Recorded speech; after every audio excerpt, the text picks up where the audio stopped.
Hello everyone, I'm Tony Damian. And I'm Andrew Rich, and thanks for joining the latest episode of Himalayan Bites. Tony, what are we talking about today?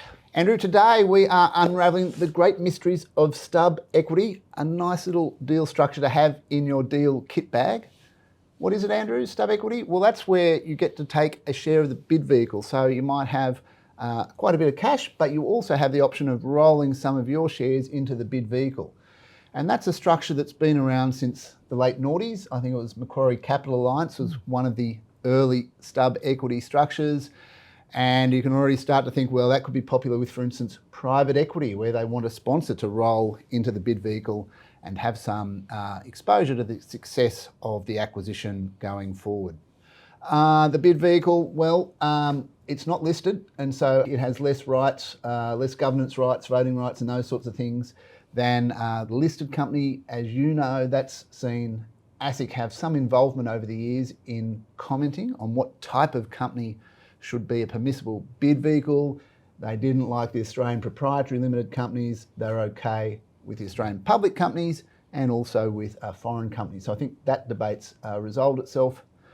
Other features of Stub equity, there'll be minimum and maximum take-ups. So if demand is hot and it exceeds the maximum, then there'll be a scale back. But sometimes the demand isn't there and you don't even meet the minimum. So on Macquarie Capital Alliance, I mentioned HealthScope, Connect East, those deals offered Stub equity but didn't quite get to the minimum take-up. Structurally, lots of issues to think about. You've got to think about classes. We've had some schemes where there've been separate classes, but over to you. Yeah, so you mentioned the structural flexibility on Stub equity. We've also seen what we also call retained equity. So rather than issuing new equity in the bid vehicle, you can leave the shareholders where they are. And Tony, the Orsenko deal was one of the first of its kind in that category. You also touched on the important principle of equality of treatment. Now, as we all know, if you start treating people differently in schemes of arrangement, you start to open up the question about whether they should vote in a separate class. So we had examples, QMS, Navitas, Zenith, where some of the shareholders got to participate in the Stub equity, but not all of them. Sydney Airport was another example. And as a result, they voted in their own class. Recently, we've had a very interesting example of that in the SoftBank Millennium scheme. Just a small scheme, about $50 million went through the courts just a couple of weeks ago. In that scheme, you had to hold at least $350,000 worth of shares in the target in order to be eligible to participate in the Stub equity. So if you held less than 350, you could not take up the Stub equity. So that opened up the question, was the inequality of opportunity there such as to require separate class voting? Very interesting question.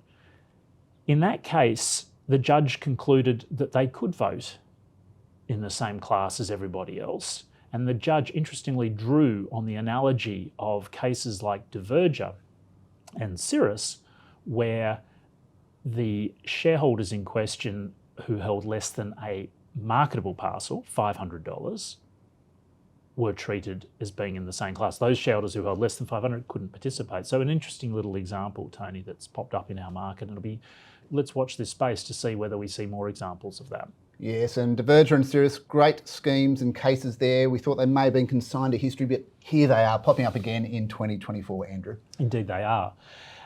You also see other interesting examples starting to pop into the market. So these structures are not static, they are evolving.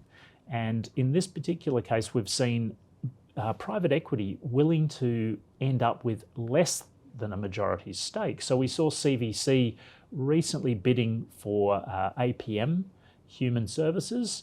That deal ultimately did not proceed. But what was interesting in that one is CVC were happy to end up with just a third of the equity at the end of the deal. So again, let's watch this space to see if we'll see more of those. But a very important structure, I think, Andrew, because it deals with a value gap, it deals with the bidder wanting to keep the founders in there, it deals with a major shareholder, like on Sydney Airport, who wants to stay exposed to the underlying assets. So a good one for the kit bag. Yeah, definitely. And speaking of the kit bag, Andrew, what will we be talking about in our next episode? Very good question. I know everyone out there is waiting to hear. We will be talking to our stamp duty guru, Ginny, about everything to do with stamp duty on public M&A, an often overlooked topic. Indeed, and all sorts of M&A things as well. So from your traditional takeover schemes, also in the lead up to M&A, demergers and those sorts of things. Very important. Can't wait to hear from Ginny. Neither can I. Look forward to seeing you all in our next episode.